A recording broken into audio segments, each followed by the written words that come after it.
अस्सलामुअलैकुम वरहमतुल्लाहि वबरकातुहू। जनाब कैसे हैं सब लोग? ठीक ठाक हैं?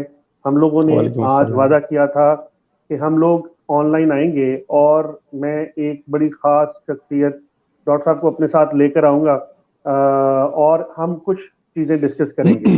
तो अल्हम्दुलिल्लाह अपने टाइम के मुताबिक आज हम ऑनलाइन हो गए हैं और मैं सबसे पहले तारुफ कराना चाहूँगा रज़ा साहब का। रज़ा ये साइकोलॉजिस्ट हैं और इनके बारे में जितना कहा जाए उतना कम है, लेकिन कुछ चीज़ें मैं आपके इनके प्रोफेशनल करियर के बारे में डिस्कस करना चाहता हूँ। क्लिनिकल साइकोलॉजिस्ट हैं, ये लाइसेंस्ड एनएलपी प्रैक्टिशनर हैं, सीसीटीएस यानी सर्टिफाइड क्लिनिकल ट्रॉमा स्पेशलिस्ट हैं।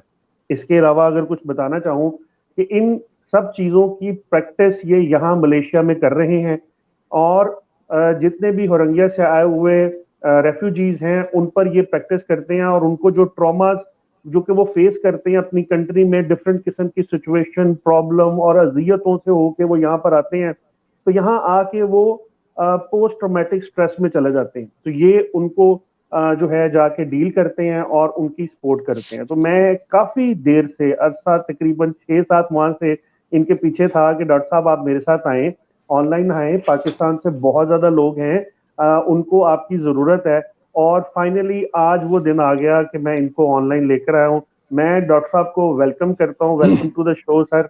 अस्सलाम वालेकुम। वालेकुम अस्सलाम वरहमतुल्लाहि वबरकातुहू। क्या हाल है जनाब, खैरियत से हैं? जी मैं बहुत शुक्रिया, बहुत शुक्रिया आपने मुझे इनवाइट किया और आपके जज़ाकल्लाह थ्रू सर। मुझे मौका मिला कि अपने पाकिस्तानी भाइयों के साथ मुखातिब होने का। तो जज़ाकल्लाह sir. I am feeling honoured. Thank you sir. जज़ाकल्लाह सर। जज़ाकल्लाह। बहुत जैसे शुक्रिया। कि आप जानते हैं कि ये जर्नी जो है हमारी काफ़ी ज़रा लंबी रही है, क्योंकि इसके अंदर के उतार चढ़ाव तो मुझे पता है कि आप मुझे डोरी पकड़ा के फिर निकल जाते थे गायब हो जाता तो गायब हो है। जाते थे। तो सही कह मुझे रहे मेरी हैं। मेरी कोशिश थी, मैं क्या सर असल में ना आपकी पाकिस्तान में आप रहे हैं, तो पाकिस्तान जी में आपकी कॉर्पोरेट लेवल पर बड़ी अच्छी प्रैक्टिसेस हैं और फिर जी। आप यहाँ मलेशिया आए, यहाँ कॉर्पोरेट लेवल पे, फिर ग्रास रूट लेवल पे, फिर ट्रॉमा स्पेशलिस्ट होने के नाते तो बहुत ज्यादा सर्विसेज हैं। तो मैं ये चाहता था कि क्यों ना आपका इंटरनेशनल और नेशनल एक्सपीरियंस हम अपने पाकिस्तान की आवाम तक पहुंचाएं।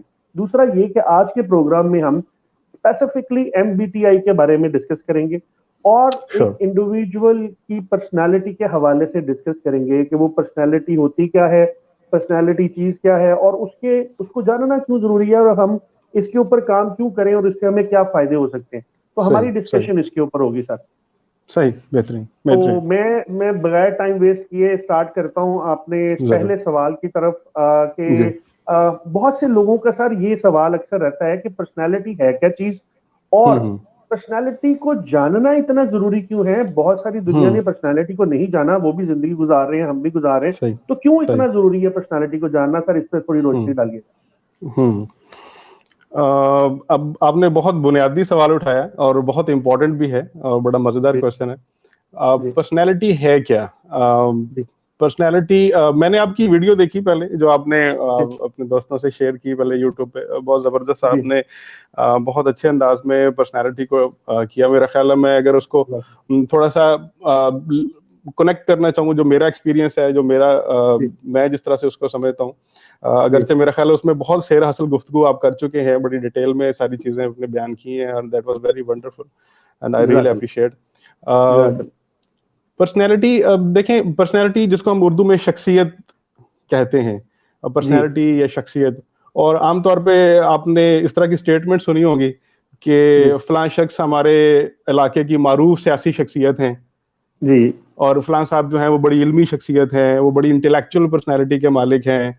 या जी हम कहते हैं कि कई दफ़ा हम जो है वो बड़े छोटे लफ्ज़ों के साथ किसी को याद करते हैं कि बड़ी नाइस पर्सनैलिटी हैं, ठीक है, जी बड़ी बड़ी हम कहते हैं खामोश तबा पर्सनैलिटी हैं या बड़ी संजीदा पर्सनैलिटी के मालिक हैं, या कभी जी हम कहते हैं कि बड़ी बारोब शख्सियत हैं। जी तो ये अल्फाज हम पहले सुनते आ रहे हैं, अपने लेमैन टर्म्स में अगर हम बात करें जी तो बिल्कुल। हम ये सुनते आते हैं।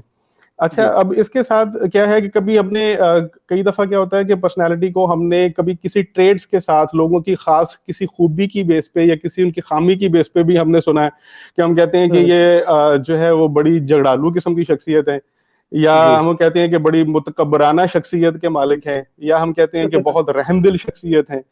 तो इस तरह के अल्फाज के साथ हमने शख्सियत के लफ्ज को सुना, इन स्टेटमेंट्स को आपने सुना होगा।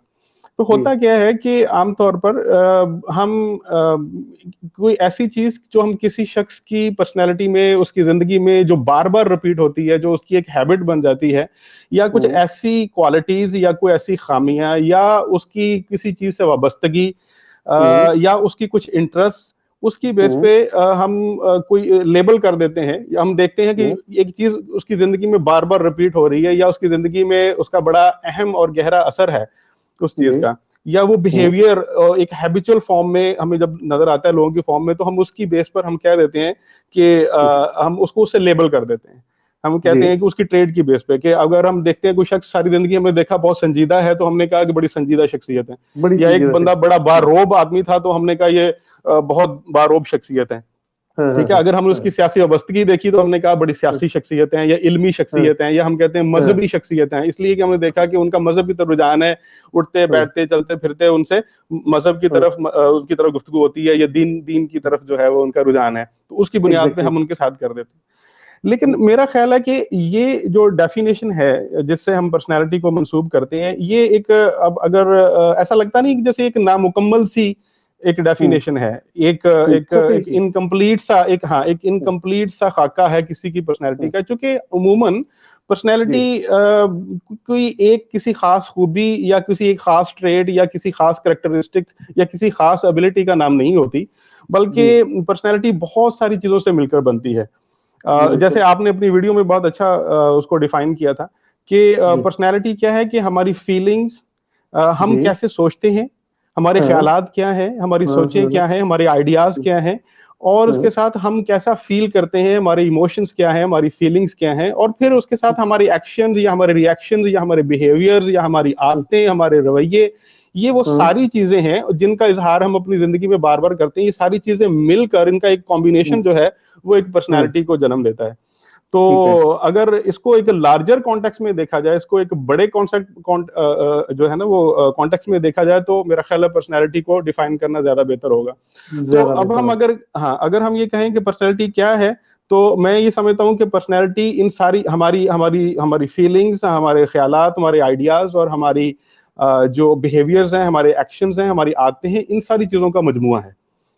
तो मेरा ख्याल मैं शायद अपनी बात वाज़ेह कर पाया पर्सनैलिटी के हवाले से। चीजें मिलके हमारे पास एक चीज कॉम्बिनेशन आ जाती है कि पर्सनैलिटी हमारी आदतों का मजमुआ है। और हम इसको जानना क्यों जरूरी है सर? इसको मैंने भी इसके ऊपर वीडियो बनाई, बहुत से लोगों ने इसके ऊपर काम किया, मैंने इसको रिलेट किया कि ऑर्गेनाइजेशन के साथ पर्सनैलिटी को लिंक अप किया जाए और ऑर्गेनाइजेशन में आने वाले मिसाइल को देखा जाए, तो प्रोडक्टिविटी, एब्सेंटिज्म को पर्सनैलिटी के समझने से बेहतर किया जा सकता है। तो सर इसको जानना इतना जरूरी क्यों है आपके ख्याल से? क्योंकि आप इस पे ज्यादा प्रोफेशनल है, मैं कुछ उस्ताद हूँ, पढ़ के पढ़ाता हूँ, आप इसके प्रैक्टिशनर हैं, तो मैं उसके हवाले से मैं पूछना। पर्सनैलिटी एक ऐसी चीज है कि हम सब पर्सनैलिटी के प्रैक्टिशनर हैं एक्चुअली। आप अपने कॉन्टेक्स्ट में हैं, आप पढ़ाते हैं, तो आप टीचिंग के अंदर पर्सनैलिटी का एक रोल है, पर्सनैलिटी को जानना। वैसे तो अगर देखा जाए कि एक हमारी हर इंसान की जिंदगी में ये सवाल कभी ना कभी कहीं ना कहीं जरूर आता है कि मैं कौन हूँ, मैं कहाँ से आया, मेरी जिंदगी का मकसद क्या है, मेरी लाइकिंग एंड डिसलाइकिंग क्या है, मैं किन चीजों को पसंद करता हूँ, क्यों नापसंद करता हूँ, मेरा नेचुरल टैलेंट क्या है, मुझे क्या करना है, मेरा जिंदगी में रोल क्या है। और आमतौर पे नहीं, जिंदगी की भूल भुलैयों में कई दफा हम भूल जाते हैं, लेकिन खास तौर पर जब कभी इंसान को कभी जिंदगी में कोई नाकामी होती है, सेटबैक लगता है, तो ये सवाल बड़ा उभर कर सामने आता है हमारे कि यार मैं कौन हूँ। या कई दफा हमारे रिलेशनशिप्स में प्रॉब्लम आती है दूसरों के साथ, तो वहां पे जब लोग हमें हमारी किसी खामी की वजह से, या हमारे यहाँ किसी मसले की वजह से, या हमारे ऊपर वो तान करते हुए हमें छोड़कर चले जाते हैं, हमारी जिंदगी से निकल जाते हैं, हमारे दोस्त हमसे नाराज हो जाते हैं, तो फिर हम सोचते हैं कि यार आखिर क्या है, ठीक है। या हमें पता चलता है दूसरों से पता चलता है कि लोग हमारे बारे में क्या सोचते हैं, तो फिर ये सवाल हमारे दिल में आता है कि यार हम कौन हैं, हम क्या हैं, हमारी शख्सियत क्या है, लोग हमारे बारे में क्या सोचते हैं और हम अपने बारे में क्या सोचते हैं। तो पर्सनैलिटी बुनियादी तौर पर एक ऐसी चीज है कि जिसका वास्ता हम सबको पड़ता है। और हम और हर सबकी वक्त जिंदगी पता है। में हम सबकी जिंदगी में ये सवाल जरूर आता है। तो एक तो ठीक मैं है। इसको कहता हूँ कि हमारी अपने बारे में, अपने सेल्फ को जानने में हमारी अपनी क्यूरोसिटी है, हम्म। ठीक है, एक एक हमारी क्यूरियोसिटी है। अब वो किसी में हम्म। ज्यादा होती है, किसी में कम होती है। कुछ लोग हम्म। अपने बारे में जानना, अपनी अपनी शख्सियत के बारे, अपने आप को पहचानना, और हम्म। उसमें उनको बहुत मजा आता है, वो समझते हैं। वो हम्म। लोग खासतौर पे जो बड़े एम्बिशियस होते हैं, जो गोल ओरिएंटेड होते हैं, जिन लोगों ने आगे जिंदगी में बढ़ के कुछ करना होता है, जो समझदार लोग होते हैं, वो अपने हम्म। बारे में ज्यादा जानना पसंद करते हैं कि मैं कौन हूँ, मेरी कौन शख्सियत हूँ। क्या है, मैं जनाब। कैसे सोचता हूँ, मैं कैसे बिहेव हम्म। करता हूँ, मैं वो अपने जानना पसंद करते हैं। लेकिन हर शख्स की जिंदगी में जबरदस्त। कहीं ना कहीं ये जरूर आता है कि वो क्या है। तो जी एक तो बिल्कुल। ये है कि हमारी इंटेलेक्चुअल क्यूरोसिटी है, ये क्यूरियोसिटी। हम जानना चाहते हैं खुद अपने जानना बारे में। चाहते और दूसरा हैं। ये है कि ये जानना इसलिए भी जरूरी है कि जी। अगर हम अपने आप को जानते नहीं हैं, हम्म। जितना हम अपने आप को अच्छी तरीके से जानेंगे, उतना ही हमें हमारे जिंदगी के जो गोल्स हैं उनको अचीव करने में आसानी होती चली आसानी जाती हो। है। हमें हम्म। जब पता हो कि हमारा नेचुरल टैलेंट क्या है, जब हमें पता हो हम्म। कि मेरी तरजीहात क्या हैं, जब मुझे पता हम्म। हो कि मेरी पसंद और नापसंद क्या है, जब मुझे पता हो हम्म। कि मैं कैसे सोचता हूँ और हम्म। मैं कैसे डिसीजन मेकिंग करता हूँ, मैं एनर्जी हम्म। कहाँ से लेता हूँ, मैं किस तरह के इन्वायरमेंट में कंफर्टेबल फील करता हूँ और कहाँ पर मुझे मजा नहीं आता है, किन हाँ, चीजों की तरफ मेरा नेचुरल टैलेंट है, कि अल्लाह ने क्या खुदादा सलाहितें हैं, क्या खास टैलेंट है जो मेरे अंदर उसमें रखा है। डाली। जब हाँ। आपको ये पता चलना शुरू होता है तो इंसान के लिए हम्म। वो चीजें अचीव करना आसान हो जाती हैं, इंसान को गोल सेटिंग में आसानी हो जाती वेरी है, राइट। और इंसान अपनी जिंदगी में आगे बढ़ने के लिए इसको हम्म। जो है उसके लिए आसान हो जाता है। आसान हो जाता तो जी। है। मेरा ख्याल है इसको अगर मैं सम अप करूं तो हमें जी। हर लिहाज से हर जगह पर अपनी पर्सनालिटी को डेवलप करने के लिए, जी इम्प्रूव करने के लिए इसकी जरूरत है। और बिल्कुल। हमें जिंदगी में कामयाबी के लिए जरूरत है, अपने बिल्कुल। रिलेशनशिप में जरूरत है, अपने जबरदस्त। रिश्तेदारों में डिस्कशन करते वक्त उसमें जो हमें प्रॉब्लम आती है उसमें जरूरत है, ऐसे। अपने आप को कंट्रोल करने में जरूरत है। तो बिल्कुल। बेतहाशा जरूरत है। तो सर अगर हमें यानी इसकी हमें एप्लीकेशन बहुत ज्यादा है, बहुत एप्लीकेशन ज्यादा बहुत बहुत ज्यादा ब्रॉड है, अपने आप को बहुत ब्रॉड। जानना। चूंकि हम हमारा जब हम खुद अपनी पर्सनल डेवलपमेंट, फिर जो हम्म। हमारा ताल्लुक है, हमारी जिंदगी के मुख्तलिफ जो पहलू हैं, हमारा जो ताल्लुक है जी। लोगों के साथ, वहां पर अगर हम्म। हम अपने आप को नहीं जानते और दूसरों को नहीं जानते तो मसला, ठीक है। और अगर हम जानते हैं तो हम ज्यादा अच्छे तरीके से अपने ताल्लुकात कायम कर पाते हैं।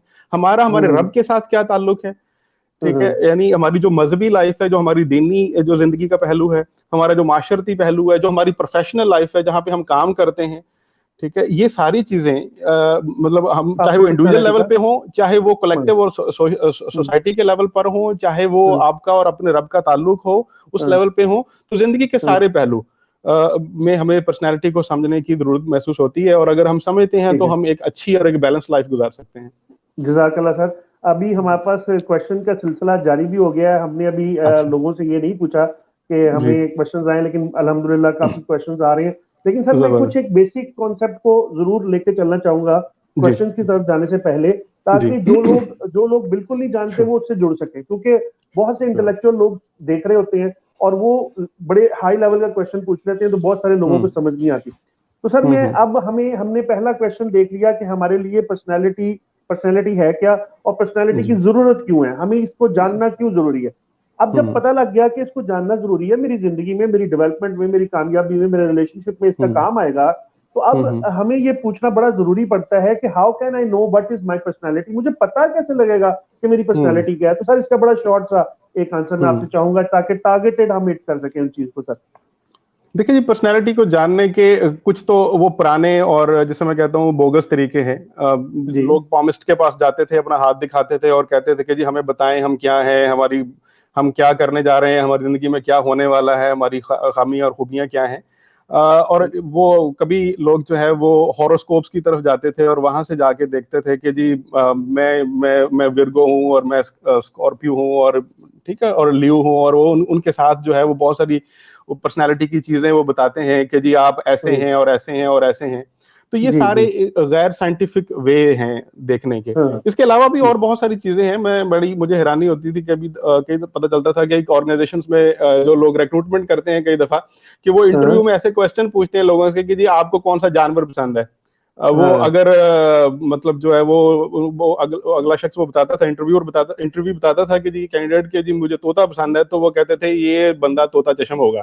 तो ये टिकेगा नहीं, ये भाग जाएगा। तो ऐसी बहुत सारी चीजें कि जानवरों के साथ मतलब रख के उसकी पर्सनैलिटी को जानने की कोशिश करते थे। ये सारी की सारी देखिए, इसके पीछे जो जुस्तजू है वो यही है कि हम लोगों को जाने कि वो क्या है। वो अगर हम उनको वेरी ट्रू, जानेंगे, उनको समझेंगे, तो हमें शायद हम उनके नुकसान से बच सकते हैं और हम उनको ज्यादा यूटिलाइज कर सकते हैं, अच्छा फायदा ले सकते हैं। वेरी ये तो वेरी वो ट्रू। मेथड थे कि जो हम कह रहे हैं कि पढ़े लिखे तरीके नहीं है, जो जो गैर साइंटिफिक तरीके हैं। तुक्के हैं, अब तुक्के। ये, हाँ तुक्के हैं, अटकल पचू हैं।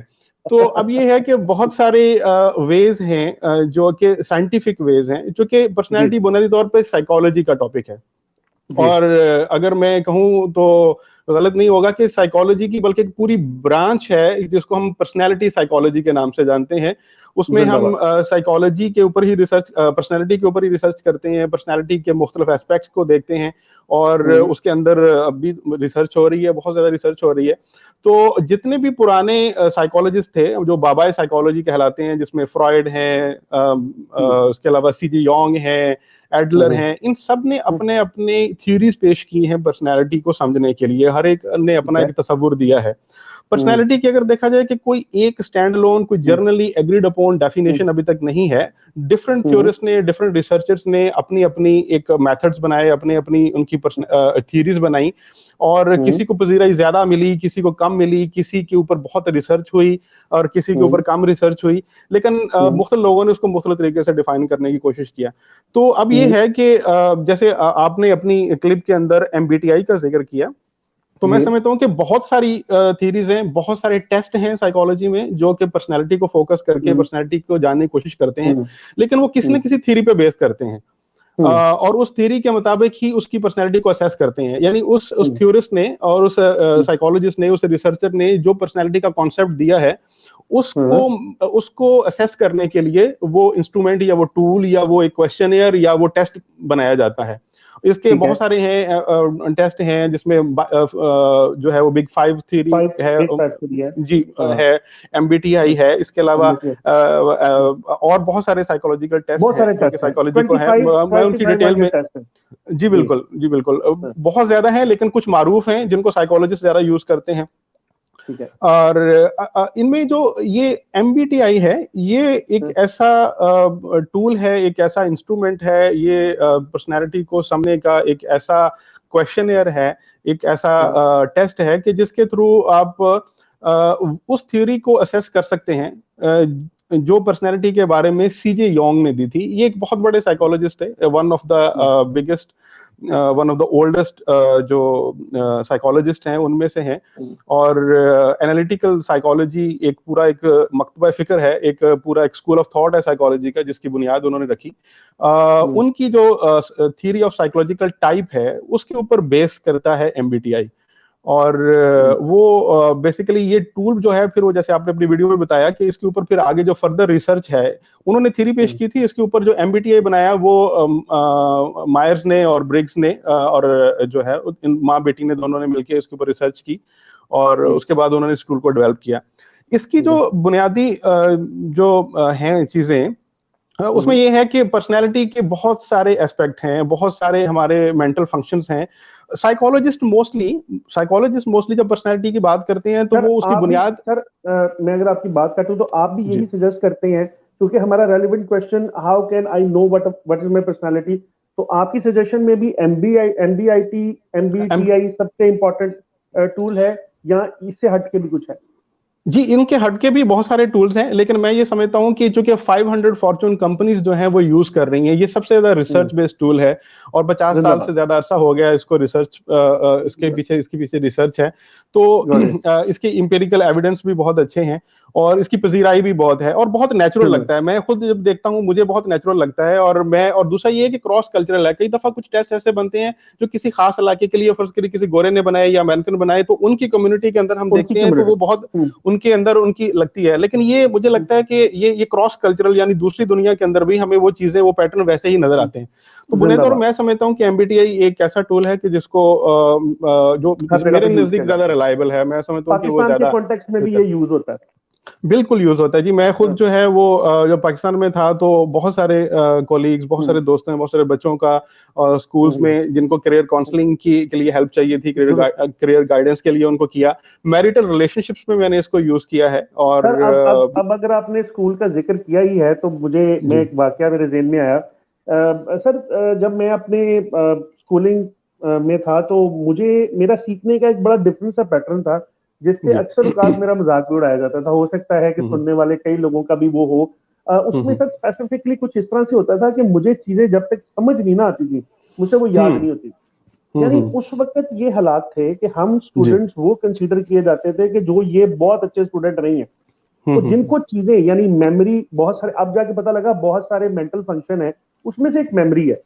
तो जी जिसकी मेमोरी ज्यादा होती थी वही ज्यादा हम्म इंटेलेक्चुअल समझा जाता था, वही ज्यादा इंटेलिजेंट समझा जाता था। तो सही यही सही हमारे साथ होता था सर। तो मैथ्स जो हमारे टीचर थे सर, उनका जी अंदाजे बयां इतना अच्छा था, वो इतनी हम्म अच्छी तरीके से प्रैक्टिकल एग्जांपल देके हमें समझाते थे, वो चीजें हम्म समझ आ जाती थी। अब हम्म मैथ्स कंपैरेटिवली मुश्किल होता है और बच्चों को मुश्किल लगता है, मुझे भी मुश्किल लगता था। ये नहीं कि वो मेरी पर्सनैलिटी में बिल्ट इन है, लेकिन वो उस्ताद ऐसे मिले कि उन्होंने इसको हम्म ईजी कर दिया।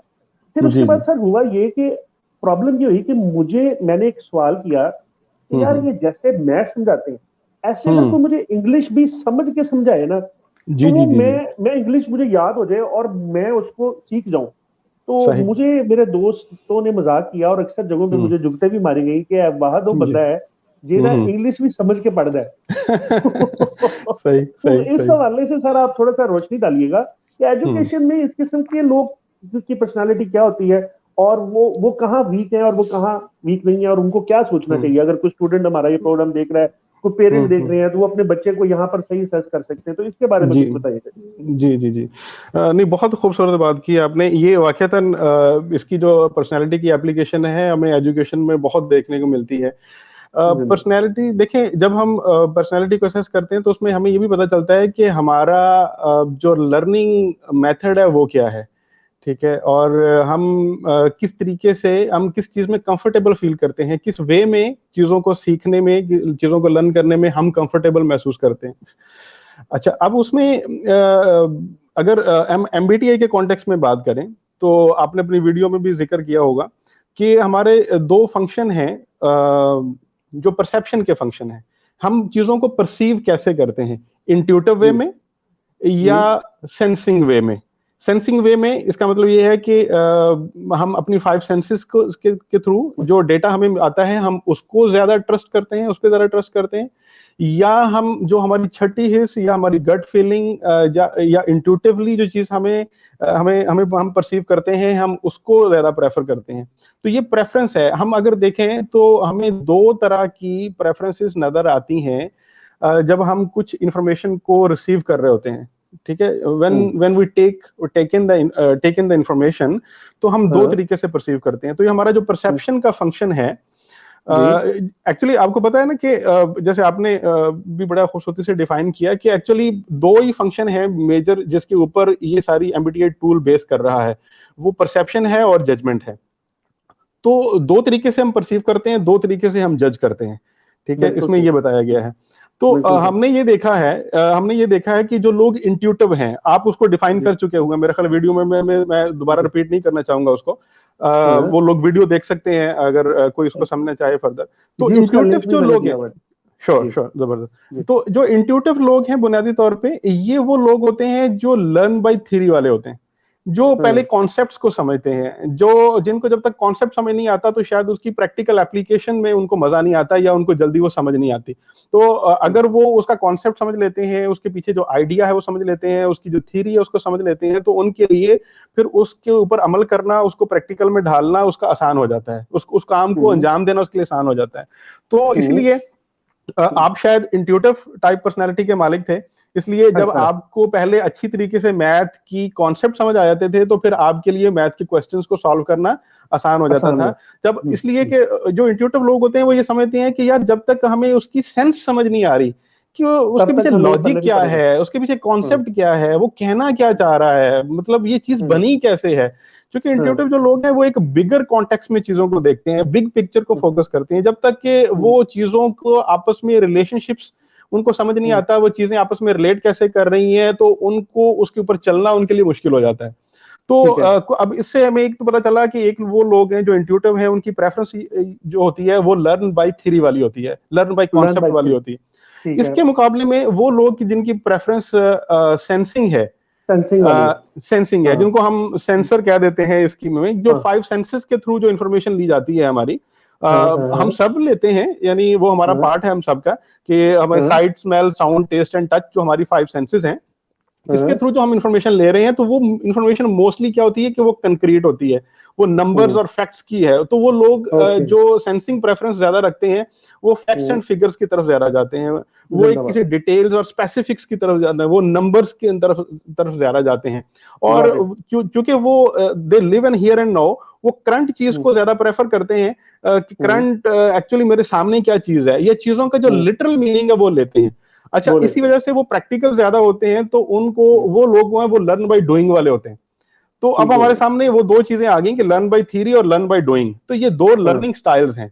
अच्छा, अब हम आगे, अगर हमें अपनी एमबीटीआई टाइप पता हो पर्सनैलिटी की, और हमें पता हो कि हमारी प्रेफरेंस जो है वो सेंसिंग है या इंट्यूशन है, तो उससे हमें ये पता चलना शुरू हो जाता है कि हम किस तरीके से लर्न करें तो हमें ज्यादा मजा आएगा। और उस सवाल का जवाब भी मिल जाता है हमें कि भाई फलां जो टीचर है, जैसे आपको ये था कि फलां जो टीचर है उसकी बात मुझे क्यों ज्यादा अच्छी समझ आती है, या फलां बंदे की मुझे क्यों समझ नहीं आती। अच्छा, इसमें एक चीज बड़ी मजे की बात होगी यहाँ पे, अगर मैं आपसे शेयर करना चाहूँ। आप जानते हैं कि बहुत बड़ा अलमिया है हमारे यहाँ पाकिस्तान में कि हमारे एजुकेशन सिस्टम के अंदर बहुत सारे बच्चे जो है वो स्टडीज के जो चैलेंजेस हैं उनको कोप नहीं कर पाते, और फिर वो स्कूल छोड़ देते हैं, ड्रॉप आउट हो जाते हैं, और फिर वो जाके किसी मैकेनिक के पास चले जाते हैं, किसी इलेक्ट्रिशियन के पास चले जाते हैं, और बहुत जबरदस्त किस्म के इलेक्ट्रिशियन और मैकेनिक बन जाते हैं।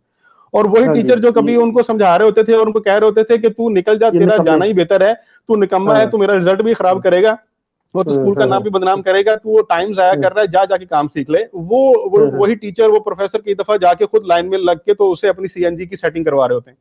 बिल्कुल सही, ठीक है। तो ये क्या वजह है कि वो बच्चा जिसको आप कह रहे थे कि ये एक डल बच्चा है, ये एक नालायक है, इसके खाने में कुछ नहीं पड़ता, ये इसकी मोटी अकल है, वो इतना टेक्निकल नॉलेज है कि इंजीनियरिंग की चीज वो पूरे इंजन को खोलता है और इंजन को बंद करता है, एक्सक्यूज मी, तो वो कैसे एक इंजीनियरिंग की चीज जो है वो करने के काबिल हो जाता है कि जो कई दफा बिल्कुल चिट्टा अनपढ़ होता है, और या उसको टीचर्स ने मार मार के भगा दिया होता है। आजकल तो नहीं, हमारे दौर में, पिछले दौर में बहुत ज्यादा होता था, जब बाद में तो वो सिलसिला बन गया ना कि मार नहीं प्यार, तो हमने जो वो दौर देखा है कि जब जो प्यार नहीं होता था, मार ही होती थी, तो उस हाँ जी, मार होती थी।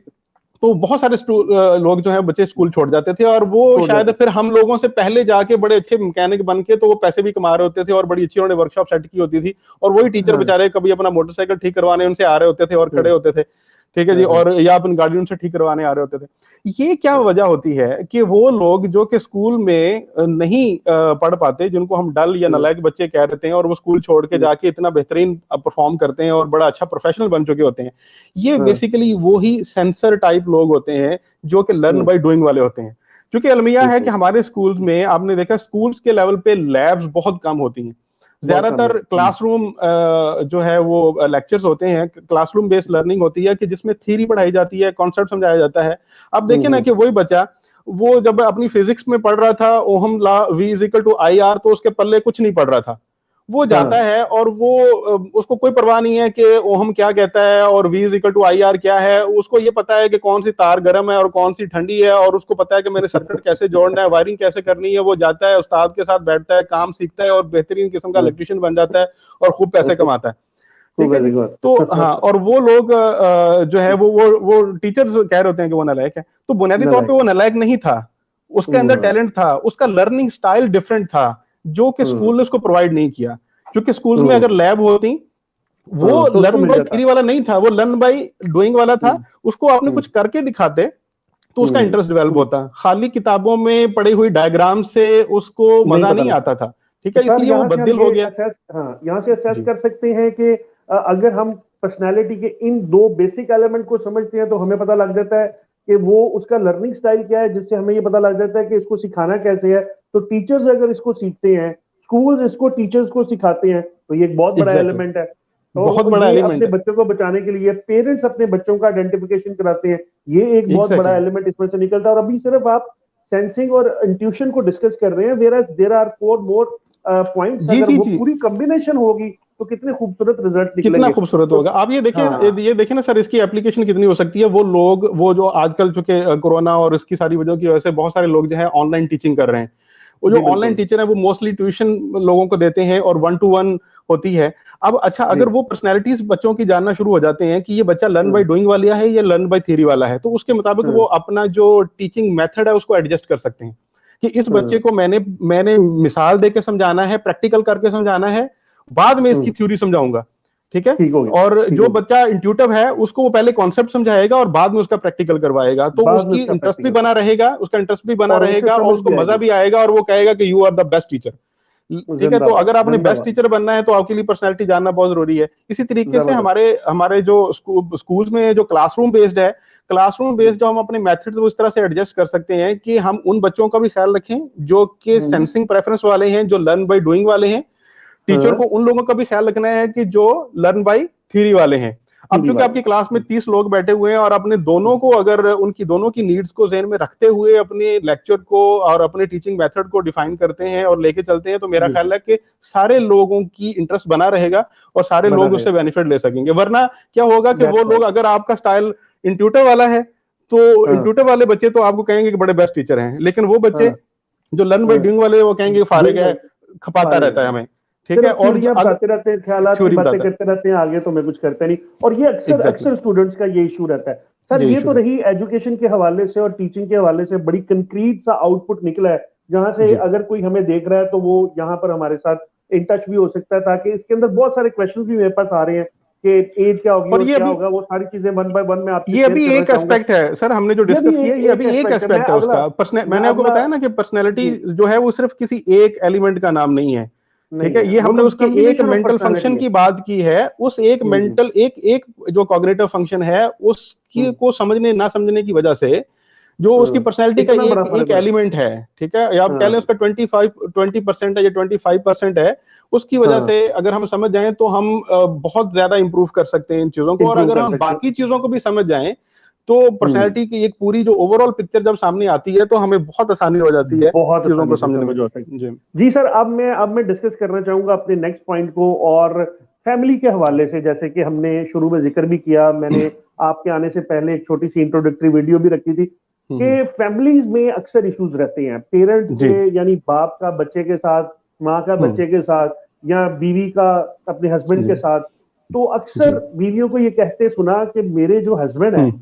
हम्म। वो मेरी फील को नहीं समझ पाते, जी और जी वो जी जी। मुझे मेरे मेरे पॉइंट्स को नहीं समझ पाते। मैं कुछ सोचती हूँ, वो कुछ सोचते हैं। और हस्बैंड ये हम्म। कहते हैं कि मैंने बहुत कुछ जी। इसको समझा के देखा, ये मेरी कुछ नहीं समझती। और आखिर सही। ये पॉइंट आ जाता है कि जहां पर सेपरेशन, या जहां पर एक बहुत बड़ा यानी खानदान टूटने वाली सिचुएशन होती है। जी जी तो जी। क्या सर, प्रॉब्लम्स अगर आते हैं। ये दोनों मियाँ बीवी एक दूसरे हम्म। की पर्सनालिटी को समझते हो, या बाप जी। अपने बच्चे की पर्सनालिटी को समझता हो, तो क्या हम्म। मामला बेहतर हो सकते हैं? और क्या ऐसी कोई प्रैक्टिस है या ऐसी कोई चीज है जिससे इसकी वजह से कुछ बेहतरी आई हो? बहुत मैंने जैसे आपको बताया कि मैं पाकिस्तान में जब था तो मैंने कई ऐसे काउंसलिंग सेशंस किए कि जिसमें जो मैरिटल रिलेशनशिप्स के प्रॉब्लम्स थे और जिसमें जी, लोग मसाइल हुए।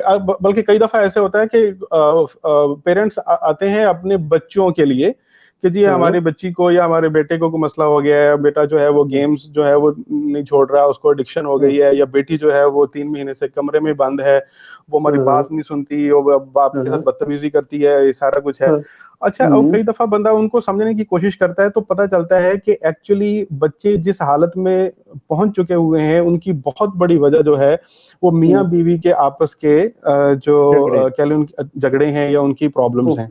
और उन हम्म, प्रॉब्लम्स को अगर बंदा ड्रिल डाउन करता है तो ये पता चलता है कि मैं तो उनको ये कहता था कि एक्चुअली प्रॉब्लम आपके बच्चे में नहीं है, वो प्रॉब्लम हाँ, आपकी आपस की नाचाकी और आपके जो आपके मसाइल हैं उनकी वजह उसमें है। से, उसकी हम्म, वजह से वो कमरे से 4 महीने हो गए वो नहीं निकल रहे। ठीक है। कि हम्म, वो इस हद तक वो ट्रॉमाटाइज हो चुके होते हैं लोग एक हम्म, दूसरे इनकी इनकी सारी चीजों को देखते हुए। और उनमें हम्म, अगर आप उसको एनालाइज करते हैं तो डायग्नोस करते हैं तो प्रॉब्लम यही पर्सनैलिटी के क्लैशेस निकलते हैं। अब मैं इसकी एक मिसाल दूंगा, उसकी बहुत सारी मिसालें हो सकती हैं। जैसे अभी हमने जिक्र किया सेंसिंग प्रेफरेंस और इंट्यूशन प्रेफरेंस, अगर ये हो तो किस तरह से लर्निंग स्टाइल पे इम्पैक्ट पड़ता है। ऐसे ही जो दूसरा एमबीटीआई का पार्ट है वो है जिसे हम कहते हैं जजमेंट। ठीक है, हम डिसीजन मेकिंग कैसे करते हैं, ठीक है, हम परसीव कैसे करते हैं और हम जजमेंट कैसे करते हैं, how we make decisions and how we come to the conclusions, how we make the opinions. ये वो सारी चीजें हैं। ये जजमेंट, ये हमारा भी एक मेंटल फंक्शन है, कॉग्निटिव फंक्शन है, परसेप्शन और जजमेंट। जजमेंट हम मोस्टली दो तरीके से करते हैं, आपने अपनी वीडियो में भी जिसका जिक्र किया। एक प्रेफरेंस है जिसे हम कहते हैं रैशनल थिंकिंग। हम रीजनिंग के थ्रू, रैशनल थिंकिंग के थ्रू प्रोज एंड कॉन्स को एनालाइज करते हुए एक चीज को डिसाइड करते हैं। और दूसरी प्रेफरेंस जो है वो है फीलिंग्स की बेस पे, यानी इमोशंस की, फीलिंग्स उस कॉन्टेक्स्ट में नहीं, बुनियादी तौर पर अपनी वैल्यूज की बेस पे लोग डिसाइड करते हैं कि कोई चीज को फाइनलाइज करना है, तो वो देखते हैं कि हम इसके बारे में क्या ख्याल रखते हैं, हमारा अपनी इसके बारे में सोच क्या है, हमारी इसके बारे में वैल्यूज क्या है, हमारी अपनी जाती इंटरेस्ट और क्या है जी। तो एक शख्स जो है, कुछ लोगों में हम कह सकते हैं कि वो दिल की सुनते हैं और दूसरे दिमाग की सुनते हैं। अच्छा, अब ये जो लोग होते हैं जो फीलिंग, जिनकी प्रेफरेंस ज्यादा होती है, इनके यहाँ जो इनकी अगर नीड्स की बात की जाए तो वो इनकी जो नीड्स डोमिनेट होती हैं वो मोस्टली इमोशनल नीड्स डोमिनेट होती हैं। ये लोग लव चाहते हैं, ये केयर चाहते हैं, ये लोग जो है वो सिंपैथी चाहते हैं, ये लोग एप्रिसिएशन को प्रेफर करते हैं, यानी जो हमारी इमोशनल नीड्स हैं। देखिए, हम सबकी सारी नीड्स हैं, ठीक है, बात है प्रेफरेंस की कि हम किसको किस चीज पर तरजीह देते हैं। हमारी मटेरियल नीड्स भी हैं, वो मटेरियल नीड्स जिसको हम रोटी कपड़ा मकान कह लें, ठीक है, हमारी वो नीड्स हैं कि जिससे जो हमें जिंदगी गुजारने के लिए जरूरी है। हर इंसान को कपड़ा भी चाहिए, उसको अच्छी जगह भी चाहिए रहने के लिए, उसको सफर करने के लिए कोई सवारी भी चाहिए, ठीक है जी, और खाना पीना भी चाहिए और बाकी चीजें भी हैं। ये सारी की सारी जो चीजें हैं, ये अब अगर हम इसको थोड़ी देर के लिए मटेरियल नीड्स का नाम दे दें कि ये हमारी मादी जरूरियात हैं, ठीक, और दूसरी तरफ हमारी इमोशनल नीड्स हैं, साइकोलॉजिकल नीड्स हैं। वो क्या है? हम में से हर शख्स, कौन शख्स है जो हम में से इज्जत नहीं चाहता? हमारी एक सेल्फ रिस्पेक्ट है, हमें हर एक बंदा इज्जत चाहता है। तो इज्जत, लेकिन अब ये हमारी एक जरूरत है, लेकिन ये कोई मटेरियल नीड नहीं है, ठीक, ये एक इमोशनल नीड है, ये एक साइकोलॉजिकल नीड है। लेकिन इससे आप जो है वो इसका इनकार नहीं कर सकते कि ये भी कोई कम अहम चीज नहीं है। आपके पास रुपया पैसा है लेकिन आपकी इज्जत नहीं है, तो हम नहीं उसके कंप्रोमाइज कर सकते। तो इज्जत एक इमोशनल नीड है। इसके अलावा हम मोहब्बत करना चाहते हैं, हम लोगों के साथ अच्छे ताल्लुकात बनाना चाहते हैं, we want to belong to someone, ठीक है, और ये हम चाहते हैं कि हमारी केयर की जाए, हमें प्यार किया जाए, हम कोई हमें चाहने वाला हो, किसी को हम प्यार दें, किसी को हम चाहें। तो नीड ऑफ लव है, नीड ऑफ सेल्फ रिस्पेक्ट है। इसके अलावा जब कभी हम दुखी हो जाएं तो कोई हो जो हमारे साथ जो है वो हमें हौसला दे, हमें जो है वो खड़ा करे, हमें हिम्मत दिलाए। और कभी हम खौफजदा हो, हमें डरे हुए हो, तो वो बंदा जो है वो हमें थपकी दे। और ये एक ऐसी चीज है, आप देखिए रसूलुल्लाह सल्लल्लाहु अलैहि वसल्लम की जिंदगी में भी ये चीज की बड़ी अहमियत थी, जिसकी वजह से आप हजरत खदीजा रज़ियल्लाहु ताला उम्मुल मोमिनीन को बाद में याद किया करते थे। किस वजह से? कि जब आप के ऊपर पहली वही का नुज़ूल हुआ तो आप गार में थे, और जब वो पहला हुआ तो आप उस सिचुएशन में आप खौफजदा हो गए, और जब वापस आए तो आप खौफजदा थे और आपने वो कहा कि ज़लमलूनी, मुझे उड़ा दो, मुझे उड़ा दो। और हज़रत खदीजा रज़ियल्लाहु ताला ने आपको रिसीव किया और उन्होंने पूछा क्या मामला हुआ है, उन्होंने सारा वो मामला बताया।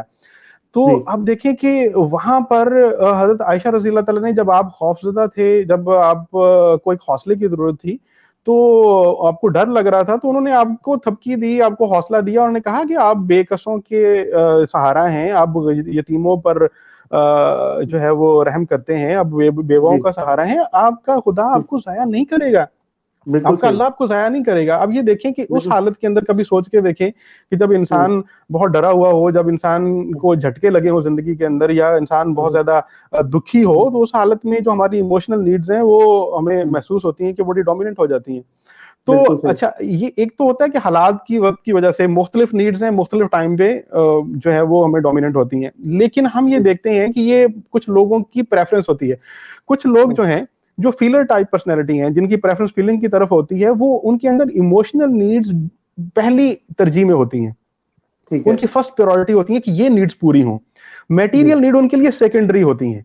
यानी अगर उसको इज्जत मिल रही है, अगर उनको रिस्पेक्ट मिल रही है, और अगर उनको प्यार मिल रहा है, अगर उनको अप्रिसिएशन मिल रही है, अगर उनकी रिकॉग्निशन हो रही है, आप इसको जोड़ते जाएं अपनी ऑर्गेनाइजेशंस के अंदर और अपनी फैमिली रिलेशनशिप्स के अंदर कि घर में अगर आप एक बंदा है, उसको अगर रिस्पेक्ट नहीं मिल रही है तो मतलब बाकी सब कुछ मिल रहा है और उसकी ये नीड डोमिनेंट है, मटेरियल नीड से ज्यादा उसकी इमोशनल नीड डोमिनेंट है, तो वो बंदा कभी भी आपसे राजी नहीं हो सका, वो उस रिलेशनशिप में कभी भी एंजॉय नहीं करेगा।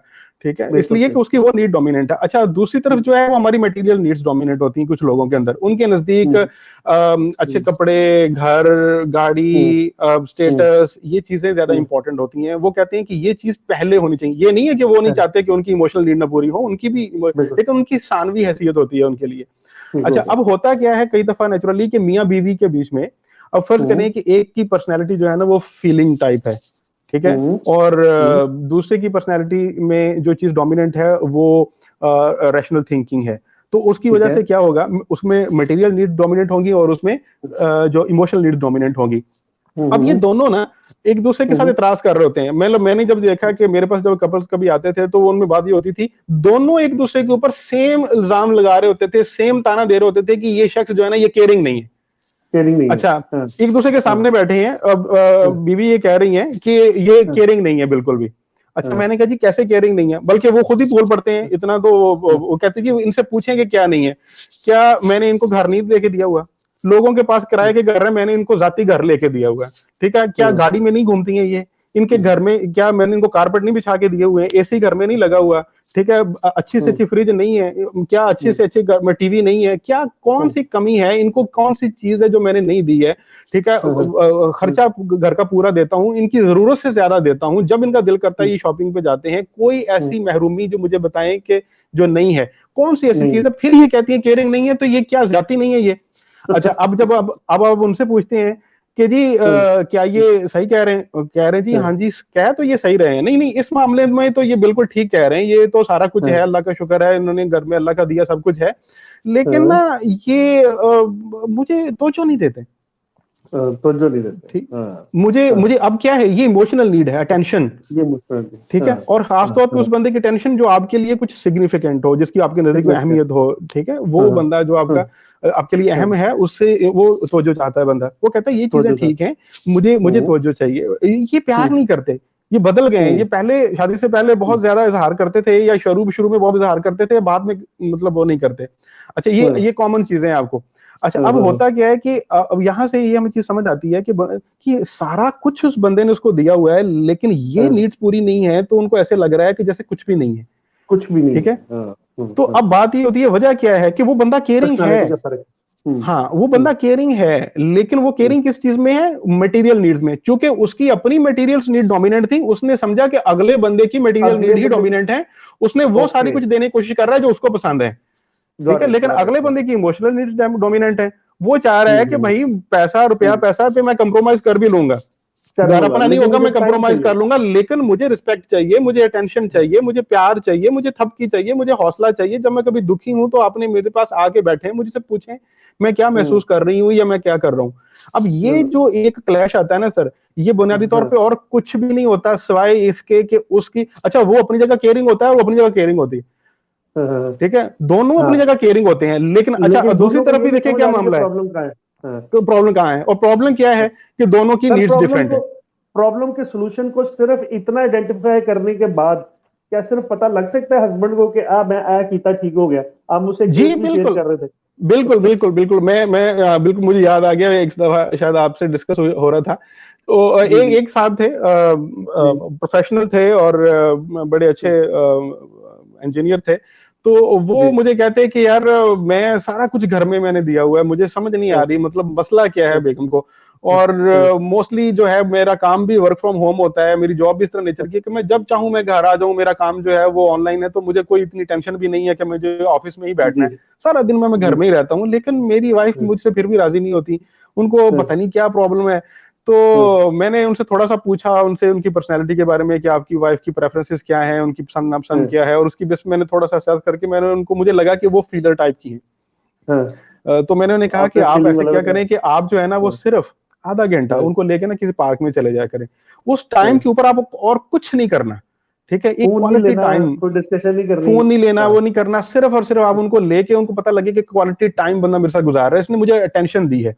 या कभी वो अटेंशन। अपनी बड़ी परेशानी लेके आती है ना, तो आप जो है ना वो सारे काम छोड़ के लैपटॉप बंद करके ना आप उन्हें कहें कि हाँ जी बताइए क्या है, क्या ठीक है? प्रॉब्लम है? तो आप ये करके देखें। उन्होंने कहा अच्छा ठीक है, हाँ, बड़े बड़े बद से, मतलब वो कन्विंस तो नहीं हुए। उन्होंने कहा अच्छा चलो, मैं कहा ट्राई तो करके देखो ना। वो किया हाँ, उन्होंने सर, जो है ना वो पार्क में जाना शुरू कर दिया। मैंने देखा, मेरा घर होता था तो मैंने देखना कि रोज ना वो ऊपर से विजिट वो जा करते रहे हैं पार्क में लेके उनको, आधा पौना हैं। घंटा दोनों एक जो है ना वो बेंच के ऊपर बैठ डिस्कशन। के उन्होंने गपशप मारनी, और फिर उसके बाद उन्होंने वापस आ जाना। यकीन करें 3-4 दिन गुजरे हैं, उसके बाद वो आए, कहते यार ये क्या जादू हो गया, यार ये मसला था सिर्फ, यार वो कानों तक खुश हो गई। या मैंने कुछ भी नहीं किया है, उसके अलावा सब कुछ वैसे का वैसा है, मैंने सिर्फ उसको टेंशन देना कोई शुरू किया है, और कोई पैसे अ, मुझसे नहीं लाए। कुछ पैसे नहीं लगे, कुछ नहीं हुआ। तो मैंने कहा यार तुम तो शुक्र करो कि तुम्हारी वाइफ जो है वो फीलिंग टाइप की है, और इसका और मतलब तुम ये है टेंशन कर। कि वो बगैर शॉपिंग किए तुम उसको मनवा सकते हो, तुम उसके बगैर जिंदा। खर्चा किए बाहर खाना खिलाए उसको कमाल। मनवा सकते हो।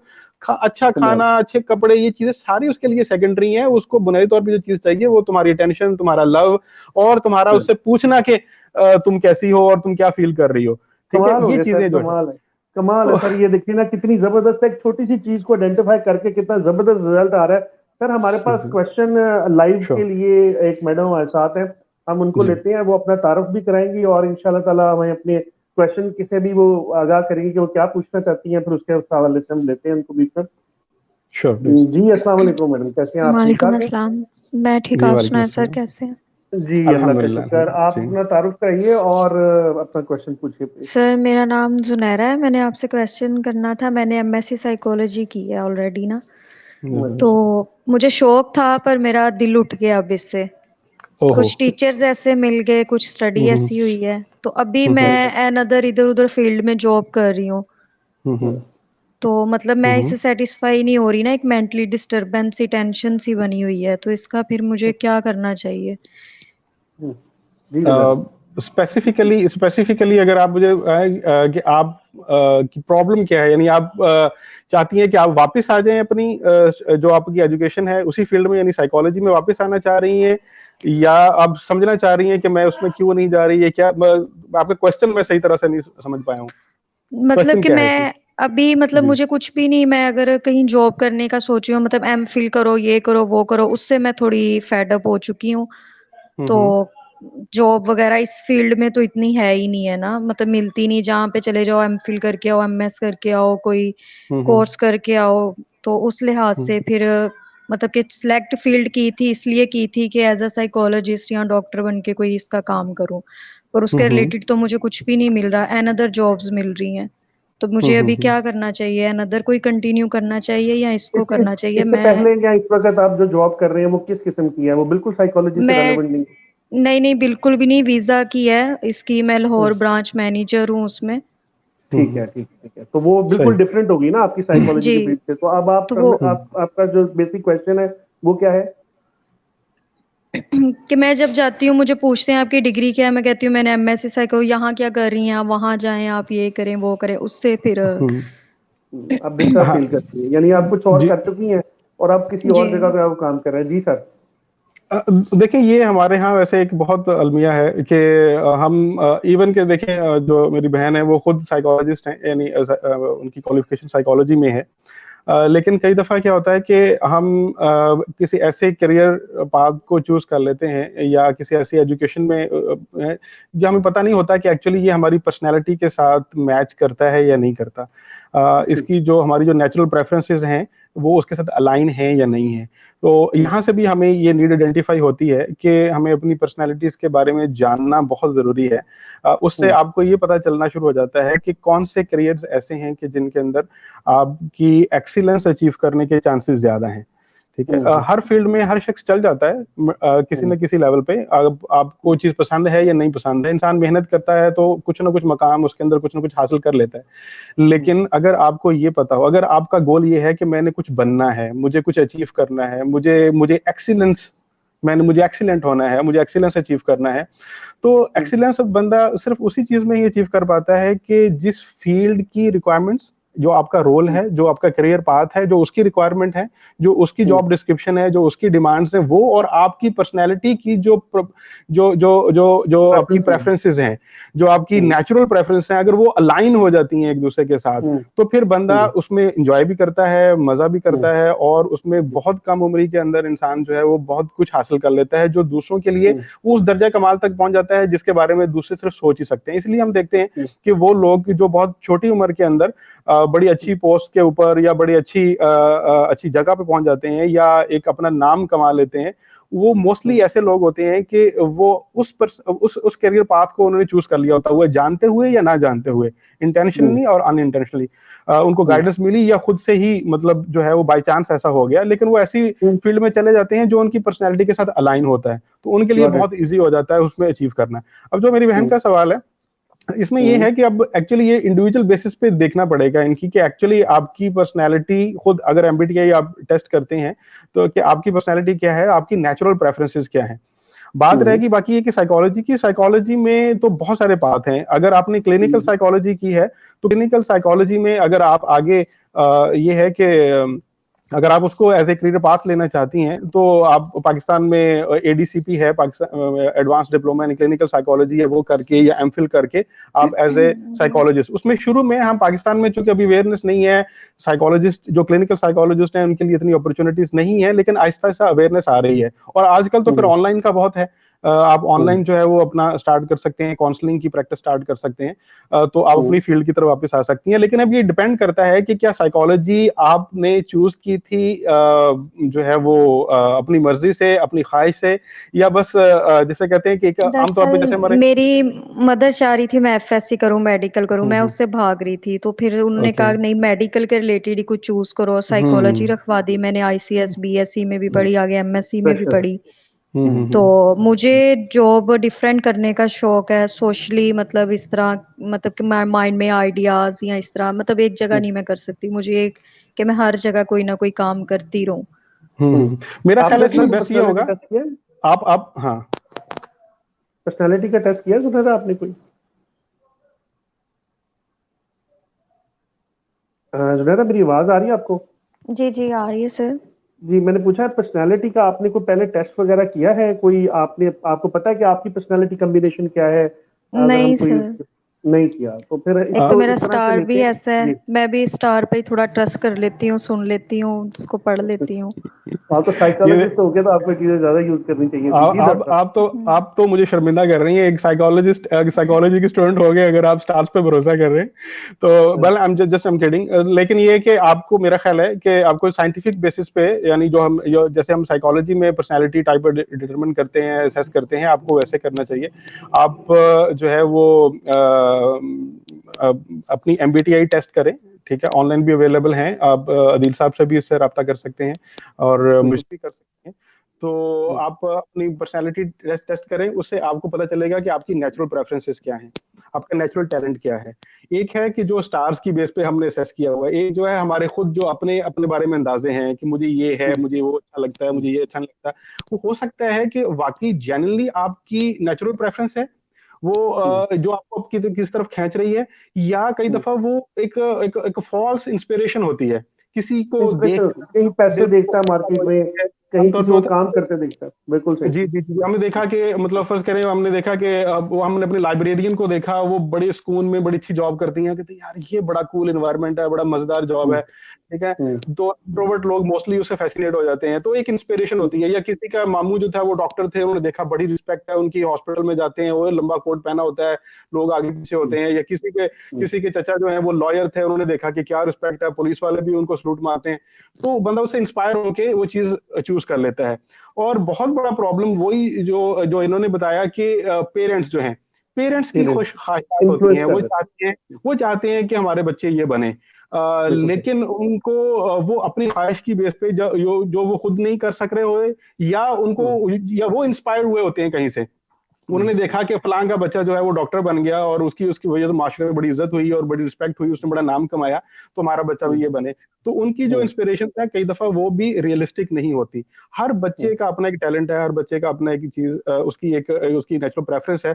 तो आपके लिए जो रिकमेंडेड है वो मेरा ख्याल है यही है कि आप अभी भी कुछ नहीं गया, आप अभी अपना पर्सनैलिटी टेस्ट करें और उस पर्सनैलिटी टेस्ट में आप देखें कि आपके लिए वो कौन से करियर पाथ है, वहां से आपको ये गाइडेंस मिलेगी कि आपके करियर पाथ कौन से हैं जो जिसमें आप सर एक्सीलेंस अचीव कर सकती हैं। इस पर्सनालिटी टेस्ट में ऑब्वियसली मैं जुनैरा को गाइड करूंगा, और फर्दर अगर वो आपके थैंक साथ यू सर। कांटेक्ट करके आपकी गाइडलाइन में अगर वो कुछ Sure. सीखना चाहे, Sure. क्योंकि ये खुद साइकोलॉजी इसने पढ़ी हुई है, तो अगर ये जी। आपके साथ अटैच होती है तो ना सिर्फ ये कि इसको ये पता लगेगा कि इसकी पर्सनालिटी क्या है, बल्कि ये कि डेफिनेटली ये अपना करियर पाथ अच्छे तरीके से डिफाइन कर सकेगी। तो मेरा ख्याल ये बेस्ट है कि जुनैरा का कांटेक्ट आपके साथ करवा दिया जाए, जिससे ये है कि वो ज्यादा इस चीजों को जाने। ठीक जैसे है वो जुनैरा, मेरा कंफर्टेबल फील ख्याल है करें। जी आपके सवाल का जवाब आपको मिल गया, आप सेटिस्फाइड हैं?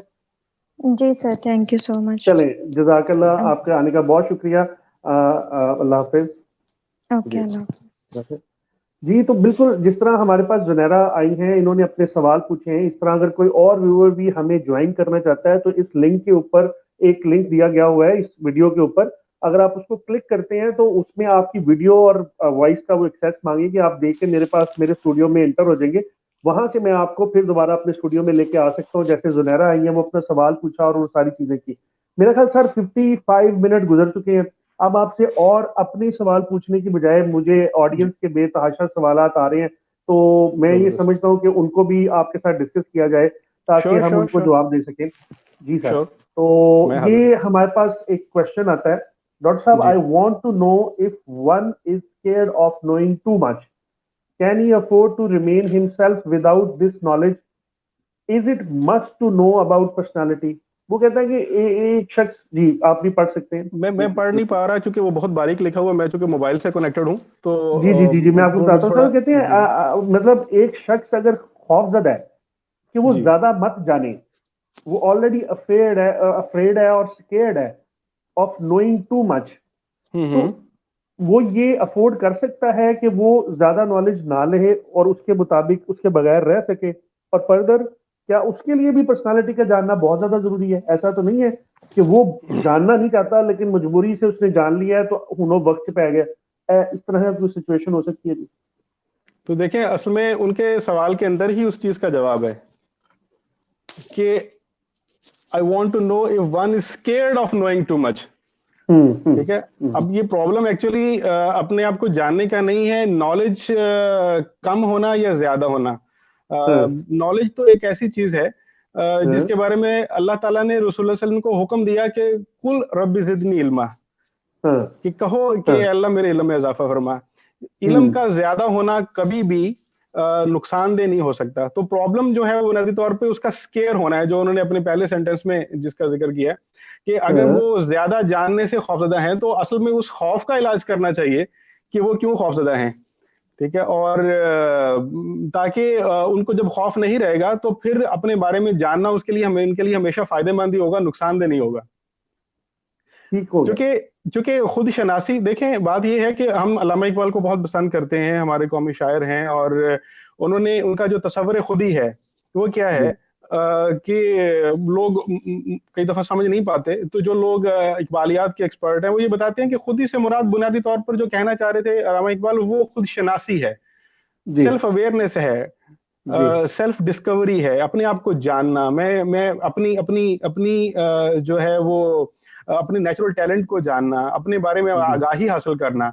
तो जितना जितना हम अपने बारे में जानते जाते हैं, जितना हमें अपनी चीजों के बारे में इल्म होता जाता है, हम उतना ही अपनी जिंदगी में अच्छी चॉइसेस कर पाते हैं, बेहतर फैसले ले पाते हैं। ठीक है, अपने करियर के बारे में, अपने रिलेशनशिप के बारे में। और सबसे बड़ी बात ये है, मैं समझता हूँ कि MBTI का जो सबसे बड़ा फायदा है अपने जानने का, वो ये है कि ना सिर्फ आप अपनी खूबियों और खामियों और अपने टैलेंट और अपनी प्रेफरेंसेस के बारे में जानना शुरू करते हैं, वो उन सवालों का जवाब मिलना शुरू होता है आपको कि जो सारी जिंदगी आपके लिए क्वेश्चन थे कि मैं ऐसा क्यों हूं, मैं ऐसा क्यों सोचता हूं, लोग ऐसा क्यों नहीं सोचते, मेरे साथ क्या प्रॉब्लम है, इस तरह की सिचुएशन के अंदर मैं इस तरह क्यों एक्ट करता हूं। ठीक है, अच्छा, और दूसरी चीज जो है, या मैं इस चीज के बारे में इतना सेंसिटिव क्यों हूं, लोग इसके बारे में इतने सेंसिटिव क्यों नहीं है। ये जो सवालात वो अपने पूछता था सारी जिंदगी, उसको उसके जवाब मिलने शुरू होते हैं। और सबसे बड़ी बात ये होती है, जैसे मैंने बताया, कि जब आपको ये पता चलना शुरू होता है कि दूसरे की पर्सनैलिटी क्या है, और उससे आपको ये पता चलना शुरू होता है कि उसकी प्रॉब्लम्स क्या हैं, उसकी कमियां क्या हैं, उसकी खामियां क्या हैं, उसकी स्ट्रेंथ्स क्या हैं, तो हमें उसके साथ रिलेशनशिप बनाने में आसानी हो जाती है। अब आप देखिए, ये बात हमने जो थोड़ी देर पहले की है, अगर आपको इस बारे में इल्म है कि मेरा लर्निंग स्टाइल क्या है, तो ये जानना क्या आपके लिए फायदेमंद है या नुकसानदेह है? ऑब्वियसली या अगर आप ये जानते हैं कि मेरी इमोशनल नीड्स डोमिनेंट हैं या मेरी मटेरियल नीड्स डोमिनेंट हैं, अगर आपको ये पता चल जाता है अपने बारे में कि मैं किस चीज को अहमियत देता हूं, तो ये आपके लिए जानना फायदेमंद है या आपके नुकसान में है? बेशक तो फायदेमंद है। ज्यादा जानना जो है वो मतलब वो जो बात है कि ज्यादा जानने से डरना नहीं है, उस डर का इलाज करना है। वो डर का इलाज अगर हो जाए तो फिर जानना जो है वो आपके लिए हमेशा फायदा ही फायदा है। ओके हो गया सर, ओके हो गया। हम नेक्स्ट क्वेश्चन की तरफ चलते हैं सर। यहाँ पर मोहम्मद तैयब हमसे पूछते हैं, sir kindly ask about NLP. अब ये चूंकि हमारे हमसे थोड़ा डिफरेंट है, लेकिन फिर भी मैंने ये क्वेश्चन लिया और उसको लेने की सर एक स्पेसिफिक वजह ये थी कि चूंकि आप एनएलपी प्रैक्टिशनर के तौर पर भी हैं, तो उसमें बस एक छोटी सी 1-2 मिनट की डिस्कशन में ये चाहता हूँ कि ये एनएलपी है क्या, और इस पर हम एक सेपरेट प्रोग्राम रखेंगे क्योंकि ये मिक्स हो जाएगा। तो वो क्वेश्चन आया था तो मैंने इसको साथ लिंक कर लिया। तो एक एनएलपी पे आप थोड़ा सा बताइए। एनएलपी बुनियादी तौर पर बेसिकली एब्रीविएशन है न्यूरो लिंग्विस्टिक प्रोग्रामिंग का। आप इसको सिंपल ये समझना चाहें कि हमारी न्यूरोलॉजी या हमारी साइकोलॉजी, जिसको हम न्यूरो कहते हैं, न्यूरोलॉजी और न्यूरो लिंग्विस्टिक कहते हैं हम जुबान को, लैंग्वेज को, ठीक है जी, और प्रोग्रामिंग। इसका मतलब ये है, अगर इन तीनों को जोड़ा जाए, कि हम अपनी लैंग्वेज के थ्रू, अपनी कम्युनिकेशन के थ्रू अपनी न्यूरोलॉजी को कैसे प्रोग्राम कर सकते हैं। ठीक है, इसका सीधा सा मतलब ये है कि हमारी लैंग्वेज का, हम जो बोलते हैं, जो सुनते हैं, उसका हमारी साइकोलॉजी के ऊपर क्या इम्पैक्ट है, कम्युनिकेशन कितनी अहम है। ठीक है, और कम्युनिकेशन के अगर कम्युनिकेशन सही नहीं होती तो उसके क्या क्या नुकसानात हैं, कम्युनिकेशन के गैप और लैक ऑफ कम्युनिकेशन की वजह से क्या क्या मसाइल पैदा होते हैं, वो क्या कौन से लैंग्वेज पैटर्न्स हैं जिनको अगर हम अडॉप्ट करें तो हम जो है अपनी कम्युनिकेशन को इम्प्रूव कर सकते हैं और उसके साथ हम ज्यादा इफेक्टिव कम्युनिकेटर हो सकते हैं। तो ये उसका मैं एक यूज बता रहा हूँ। एनएलपी जो है उसकी थेरेप्यूटिकल यूज भी है, यानी हम उसको क्लिनिकल साइकोलॉजी में भी यूज करते हैं, लोगों की नफसियाती बीमारियों का इलाज करने के लिए भी यूज होता है। एनएलपी जो है वो उसका यूज जो है वो ऑर्गेनाइजेशंस में, बिजनेस में और इंडस्ट्री में भी है। एचआर के अंदर उसका बड़ा अच्छा यूज है। और जब भी आपने देखें, आप इंसान हैं, आपने लोगों से आपने मामला करना है, तो कौन सी लैंग्वेज बेहतर है, कौन सी लैंग्वेज से मसाइल पैदा होते हैं, लैंग्वेज के इम्पैक्ट्स क्या हैं। ठीक है, एक होती है, देखिए, अगर वो बड़ी खूबसूरत बात हमारे जो है वो मोहतरम कामरान सुल्तान साहब, मैंने जिनसे ट्रेनिंग की, एंड मेरे बहुत मोहतरम, बहुत रिस्पेक्टेड मेरे टीचर हैं, मैं उनसे उन बड़ी खूबसूरत बात वो करते थे कि हम अपनी बिजनेस स्कूल्स के अंदर और कॉलेजेस में, हमारे यहाँ कुछ कोर्सेज होते हैं इफेक्टिव कम्युनिकेशन के नाम से, कि इफेक्टिव कम्युनिकेशन, तो हमारे यहाँ ये पढ़ाया जाता है कि इफेक्टिव कम्युनिकेशन कैसे की जा सकती है। जो चीज नहीं पढ़ाई जाती वो ये होती है कि what is the effects of the communication. ये इतना इंपॉर्टेंट नहीं है, इफेक्टिव कम्युनिकेशन इतनी इंपॉर्टेंट नहीं है जितना ये जानना जरूरी है कि जो हम बोल रहे हैं, जो सुन रहे हैं, उसके हमारे ऊपर इम्पैक्ट्स क्या हैं। और यही वो चीज है कि जब आप ये करते हैं तो आपको पता भी नहीं चलता, ये हमारी एड्स के थ्रू और बहुत सारी चीजों के थ्रू जो हमें जो मार्केटिंग स्किल्स के थ्रू जो है वो लोग हमें बेच जाते हैं चीज, और हमें पता भी नहीं चलती। एडवर्टीजमेंट के थ्रू मीडिया हमारे दिमाग पर क्या जो है इम्पैक्ट क्रिएट करता है, ये सारी चीजें आप समझ सकते हैं, बिटवीन द लाइंस पढ़ सकते हैं, आपको समझ आती है कि बंदा बात कर रहा है तो कहाँ से कर रहा है, कैसे कर रहा है, और मेरे ऊपर क्या उसका इम्पैक्ट हो रहा है। ये सारी चीजें अगर आप एनएलपी सीखते हैं, एनएलपी पढ़ते हैं, तो आप सर इंशाल्लाह नेक्स्ट सेशन में इंशाल्लाह ताला हम कोशिश करेंगे, मैं एक दफा दोबारा आपको दावत दूं और एनएलपी पे हम डिटेल डिस्कशन कर सकें, क्योंकि बहुत से सेल्समैन, सेल्स पीपल हैं, मार्केटर हैं, वो ये समझ जाएंगे कि इस लैंग्वेज पैटर्न से हम किस तरह से सारी चीजों को देख सकते हैं, और बड़े बड़े मार्केटर और सेल्स पर्सन इसको कैसे यूज कर सकते हैं, और हम कैसे कर सकते हैं, और अपनी सेल्स में इजाफा करने में कैसे फायदा ले सकते हैं, और बाकी कहाँ कहाँ इसका यूज है उसके ऊपर भी डिस्कस करेंगे। नेक्स्ट क्वेश्चन की तरफ से चलते हैं। अब यहाँ क्वेश्चन आया है, I have done personality test, ये मैमूना है, and is it possible with time your personality changes. वो कहते हैं personality changes such as I fall under mediator with the passage of time changes end up with in architect। तो वो कहती है कि पर्सनालिटी जो है वो चेंज होती है with the passage of time. Sir जी, उन्होंने जो मीडिएटर और आर्किटेक्ट का जिक्र किया बुनियादी तौर पे ये है कि ये जो हमने जैसे आपने बात की 16 पर्सनैलिटी टाइप्स हैं एमबीटीआई में, तो 16 पर्सनैलिटी टाइप को डिफरेंट साइकोलॉजिस्ट ने डिफरेंट नाम दिए हुए हैं।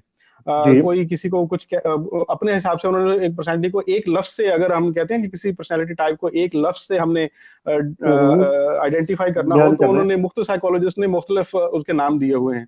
तो आर्किटेक्ट जो है वो पर्सनैलिटी अगर उन्होंने कहा है, एक्चुअली ये इंपॉर्टेंट नहीं है कि आर्किटेक्ट वो आपको क्या कह रहा है, एक्चुअली आपकी जो पर्सनैलिटी का कोड है वो ज्यादा इंपॉर्टेंट है कि वो जानना कि वो क्या है। लेकिन उनका जो बुनियादी सवाल है वो ये है कि क्या पर्सनैलिटी ओवर टाइम चेंज होती है या नहीं होती। तो मेरी जो राय है वो बुनियादी तौर पे पर्सनैलिटी साइकोलॉजिस्ट जो कहते हैं उनकी राय पे बेस करती है।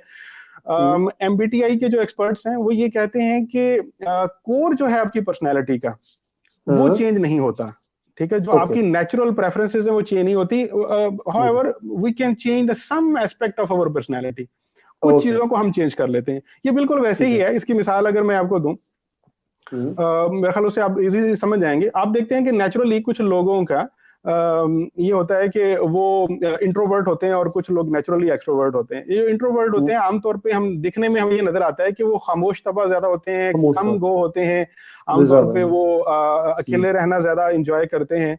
और अगर वो रिलेशनशिप भी बनाते हैं तो मोस्टली 1-to-1 रिलेशनशिप ज्यादा पसंद करते हैं। ज्यादा लोगों के साथ मिलना जुलना उनको पसंद नहीं होता या उनकी फर्स्ट प्रेफरेंस नहीं होती।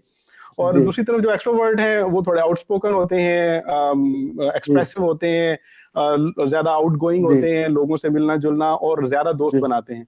अच्छा, अब अगर इसी को ले लिया जाए, इसी की मिसाल को ले लिया जाए कि एक शख्स बुनियादी तौर पर इंट्रोवर्ट था, उसकी प्रेफरेंस इंट्रोवर्जन की तरफ से, वो सारी जिंदगी इंट्रोवर्ट ही रहेगा।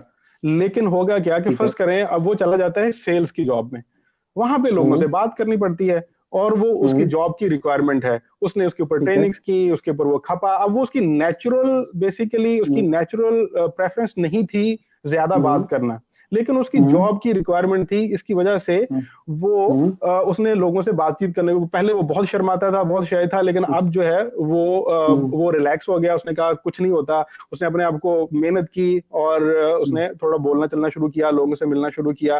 तो वो चीजें जो थी, वो बहुत ज्यादा जो इंट्रोवर्ट था वो अब हमें लगता है कि वो कम इंट्रोवर्ट हो गया है। लेकिन अगर देखा जाए तो कुछ चीजें होती हैं कि वो सम एस्पेक्ट हो सकता है कि वो अपनी जॉब की रिक्वायरमेंट के लिए, तो जब वो सेल्स की मीटिंग में जा रहा है तो हो सकता है बड़ा बोल रहा है और बड़ा इनिशिएटिव ले रहा है और बड़ी जो है वो कर रहा है, इसलिए कि वो रिक्वायरमेंट है। लेकिन अगर आप देखिए कि उसकी जिंदगी की बाकी भी तो पहलू है ना, वो अपनी पर्सनल लाइफ के अंदर, अपने दोस्तों के अंदर, जहां पे कोई उसके सर पे कोई रिस्पॉन्सिबिलिटी नहीं है, जहां पे उसको कोई कदगन नहीं है, जहां पे उसको कोई पूछने वाला या उसकी परफॉर्मेंस को मेजर करने वाला या सस करने वाला नहीं बैठा हुआ है, वहां पे जो उसकी प्रेफरेंस होगी वो आप देखेंगे कि वो इंट्रोवर्ट ही रहेगी। उसकी कोशिश ये होगी कि कोई पहले दूसरा बोले, मैं बाद में जवाब दूं, ठीक है। उसकी कोशिश ये होगी कि मैं खामोश रहूं।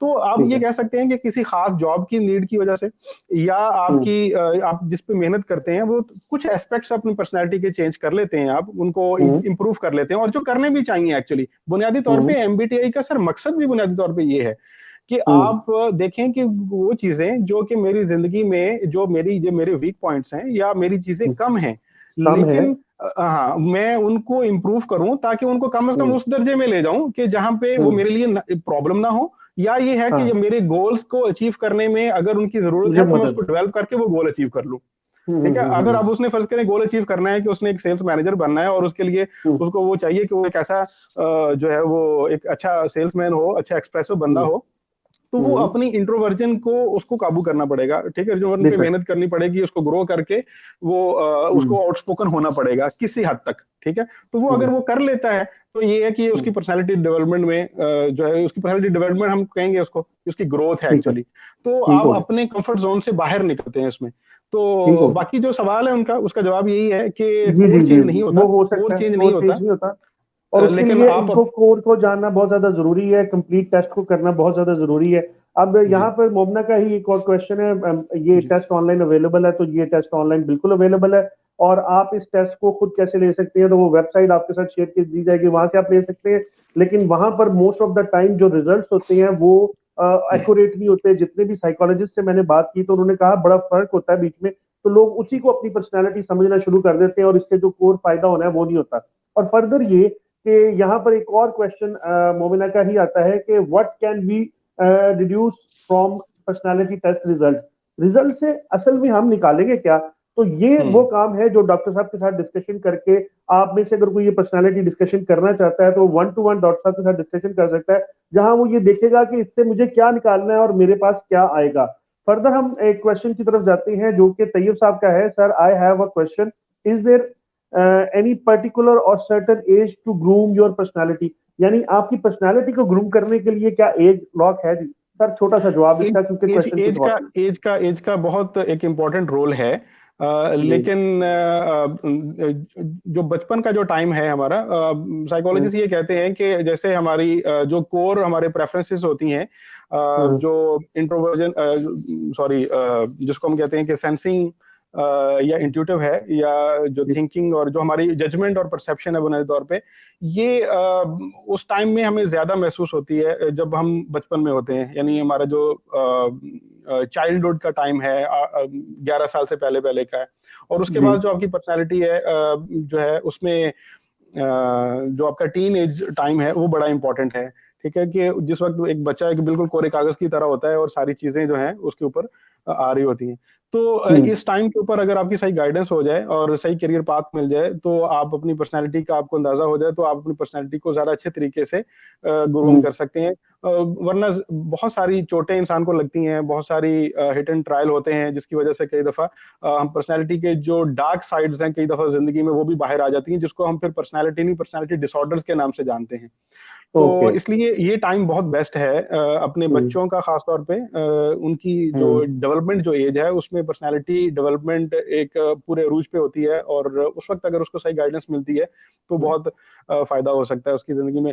लेकिन अगर बात की जाए ओवरऑल, तो कोई भी सर्टेन एज जो है वो पर्सनालिटी ग्रो करने के लिए, तो हर जिंदगी के हर हिस्से में सीख रहे होते हैं। कभी कोई बंदा भी है, किसी आप बूढ़े शख्स से पूछें कि क्या आप आज आपने क्या कुछ नया सीखा, ठीक है, उसकी सीखने की रफ्तार कम हो चुकी होती है, वो उस तरह तो नहीं सीख रहा होता जिस तरह एक स्कूल में बच्चा जाके नई चीजें सीख रहा है।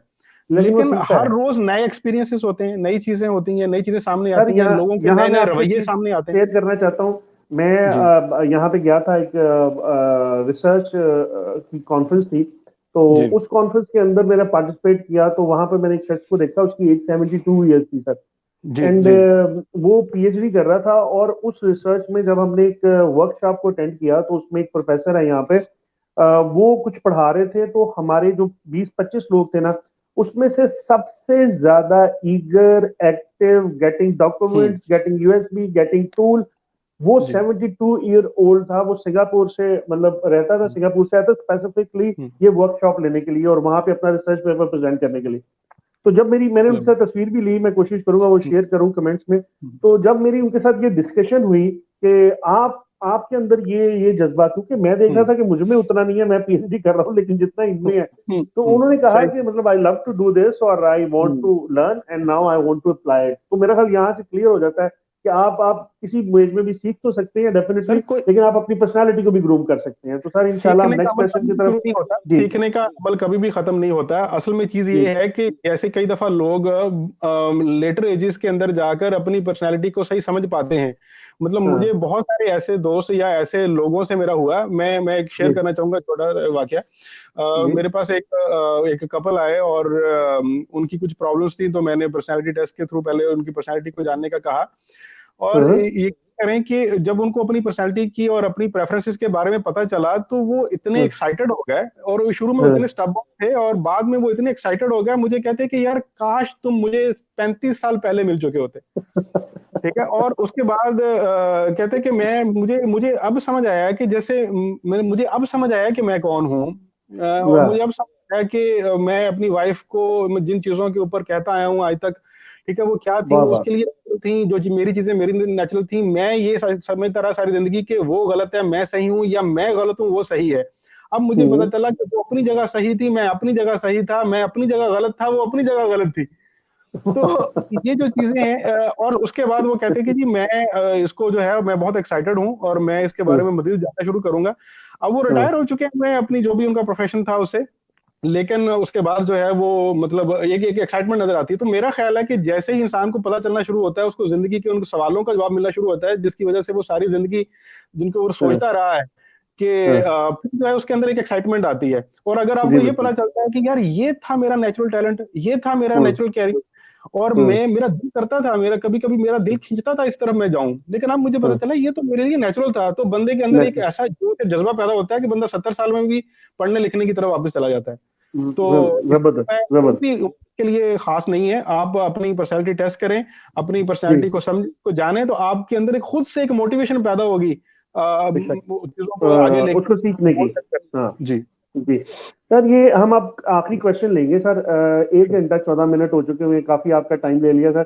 तो नहीं कोई मसला आखिरी नहीं, हाजिर हूँ। क्वेश्चन है, आप 2 मिनट में इसको समाप्त कीजिएगा, और उसके बाद मैं क्लोज करना चाहूंगा सारी डिस्कशन को, और स्पेसिफिकली हम ये देखना चाहेंगे कि हम इस सारी डिस्कशन को कैसे लिंक करते हैं प्रोडक्टिविटी, एब्सेंटिज्म, टर्नओवर, वो जो हमारी एक डिस्कशन चल रही है जिसकी वजह से हम इसको स्टडी कर रहे हैं, और ऑर्गेनाइजेशन के अंदर इसकी इंप्लीमेंटेशन क्या है, वो हमारा समअप होगा। ये आखिरी क्वेश्चन मैं आपसे ले लूं, ये इंपॉर्टेंट क्वेश्चन है। श्योर। तो यहाँ पे क्वेश्चन सर ये है, what are the major tool of self observation. अगर इसका जवाब आपने लगता है कि हमने दे दिया है, तो हम इनको ये सजेस्ट कर देंगे वीडियो शुरू से देखें। How we can assess our psyche, psyche, and psyche. Please if possible respond in real word. What is a major tool for the self observation? हाँ, How can we assess our psyche? हाँ, uh, देखें, जो जब हम बात करते हैं ना साइकी की, अगर तो हाँ, साइकोलॉजी की बात कर रहे हैं, साइकी दो मायनों में यूज होता है एक्चुअली। हाँ, साइकी, हम अपनी साइकी को कैसे असेस कर सकते हैं? साइकी वर्ड बेसिकली पैरासाइकोलॉजी में ज्यादा यूज करते हैं हम, या जिसे हम ठीक कह है, सकते हैं कि हम स्पिरिचुअलिज्म के अंदर ज्यादा यूज करते हैं उसको। ठीक है। स्पिरिचुअलिटी की कॉन्टेक्स्ट में इसको ज्यादा यूज किया जाता है। तो अगर तो वो उस कॉन्टेक्स्ट में पूछ रहे हैं, तो हम्म, बुनियादी तौर पे तो फिर ये रूहानियत वाली लाइन है। ठीक है, ठीक यानी है, अगर उनका ये ठीक। मतलब है कि साइकी, अगर साइकी से ये मतलब लिया जाए कि जी, मेरी साइकी क्या है, तो बेसिकली ये चीज हमारी रूहानी चीजों की तरफ, हमारी स्पिरिचुअल डायमेंशंस की तरफ हमें ले जाती है। ठीक उसको है। ऑब्जर्व करना और उसको समझना और उन चीजों को, उसके लिए मेरा ख्याल है कि बीइंग ए मुस्लिम जो हम सबसे बेस्ट जो चीज है वो हमारे लिए कुरान है और किताबुल्लाह है। कि माशाल्लाह, क्योंकि बेशक, कुरान वो किताब है जिसका मौजू इंसान है और इंसान की बिल्कुल, साइकी है। साइकी बिल्कुल, इन कॉन्टेक्स्ट में रूह के मैनी में ले रहा हूँ। ठीक है, ठीक है। और उस मैनी में अगर हमें समझना है, तो मेरा ख्याल है कि सबसे जो चीज है, इंपॉर्टेंट चीज है कि हम कुरान को समझें, हम हदीस को समझें, और उसमें अल्लाह ताला ने जिस जिस तरह से हमारी साइकी को डिफाइन किया है, मैं आप जो कह रहे थे कि जो कि वक्त महदूद है, मैं उसकी डिटेल में नहीं जा सकता। अगर हम अब हम्म, कभी अलग से इस टॉपिक पे बैठे तो हम उस पर कई घंटे इस पे बात कर सकते हैं। ये खुद से एक बहुत डिटेल और एक पूरी दुनिया है ये खुद से। और ठीक है। उसको ऑब्जर्व कैसे करना है, तो वो उसको ऑब्जर्व करना मतलब वो आपको बेसिकली वो इल्म वही की एनक से उसको देखना पड़ेगा। ठीक है, हम्म, ये मैं जवाब दे रहा हूं अगर साइकी से मतलब उनका ये है। लेकिन अगर साइकी से मतलब उनका साइकोलॉजी है, हम्म, जो कि हमारी, तो हम बात ये कर रहे हैं, अगर साइकी से मतलब उनका जो है वो मॉडर्न साइकोलॉजी है या पर्सनालिटी है, तो फिर उसके लिए मेरा ख्याल है कि एमबीटीआई जैसे हम डिस्कस कर रहे हैं एक बेहतरीन टूल हो सकता है। सेल्फ क्योंकि ऑब्जर्वेशन बुनियादी टूल। तौर पे एमबीटीआई क्या है कि ये एक सेल्फ डिस्कवरी का ही टूल है।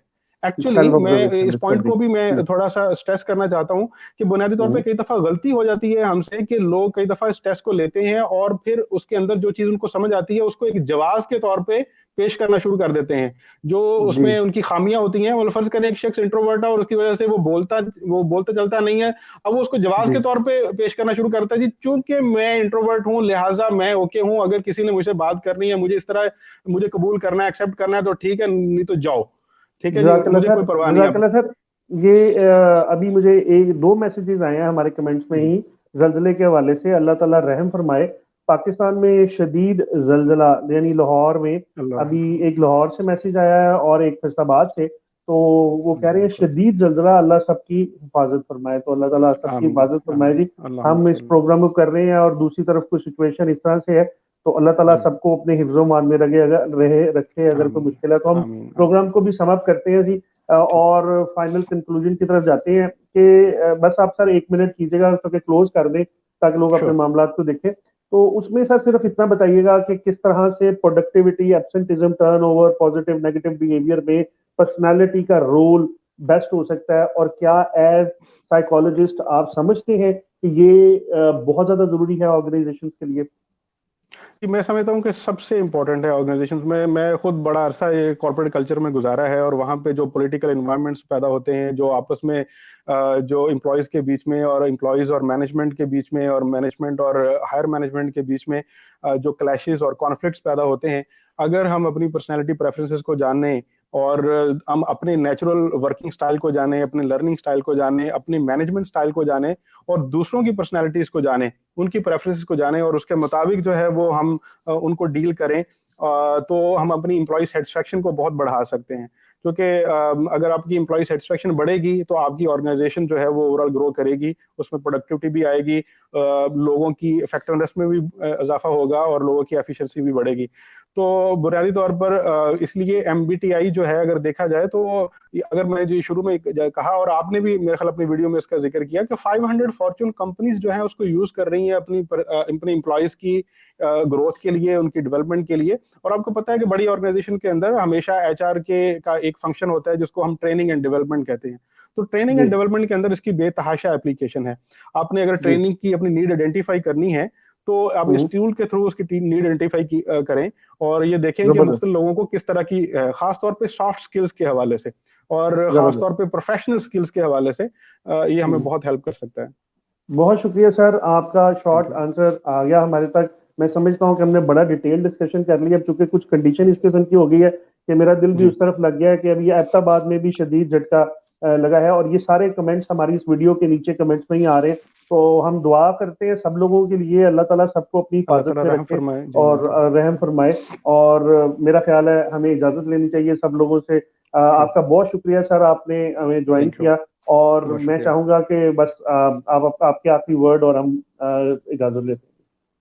मेरा ख्याल है कि बहुत अच्छा आपने जो है वो सिलसिला शुरू किया है, इससे लोगों में एक अवेयरनेस आ रही है। मैं रियली अप्रिशिएट कि जो आपकी खासतौर पे जो आपकी सीरीज है 5 मिनट क्लासेस की, आप उन लोगों तक अब लोगों को घर बैठे 5-5 मिनट के अंदर एमबीए करवा रहे हैं, और ये एक बहुत बड़ी कंट्रीब्यूशन है। लोग चूंकि बहुत बड़ा तबका हमारा जो है वो इन चीजों से जो है वो नहीं इन अपॉर्चुनिटीज को अवेल नहीं कर पाता।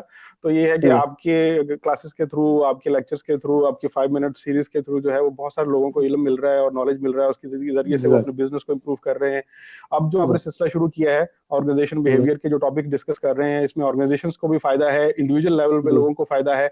और ये खासतौर पे जो हम अब डिस्कस कर रहे हैं, ये वाली जो सीरीज चली है आपकी, जिसमें आपने टॉक्स शुरू की हैं और खासतौर पे साइकोलॉजिकल टॉपिक्स पे, मेरा ख्याल है इसका लोगों की बिजनेस लाइफ में, उनकी ऑर्गेनाइजेशनल प्रोफेशनल लाइफ में और उनकी पर्सनल लाइफ में, उनकी रिलीजियस लाइफ में और उनकी सोशल लाइफ में इंशाल्लाह बहुत इसका अच्छा और गहरा इम्पैक्ट होगा इंशाल्लाह। तो मैं आपको मुबारकबाद भी देता हूँ। अल्लाह ताला आपको खुश रखे, आपकी जिंदगी में बरकत दे। आप बहुत अच्छा काम कर रहे हैं। तो जज़ाकल्लाह सर, आपका बहुत शुक्रिया। मैं बड़ी कोशिश करके आपको लेकर आया और अल्हम्दुलिल्लाह आपके आने से बहुत सारे मुझे रिस्पांस पॉजिटिव आ रहे हैं। आपका बहुत शुक्रिया सर, अल्लाह ताला आपको खुश रखे। इंशाल्लाह हम मुलाकात करेंगे नेक्स्ट प्रोग्राम में। अल्लाह हाफिज़। अल्लाह हाफिज़। बहुत शुक्रिया। Thank you ji.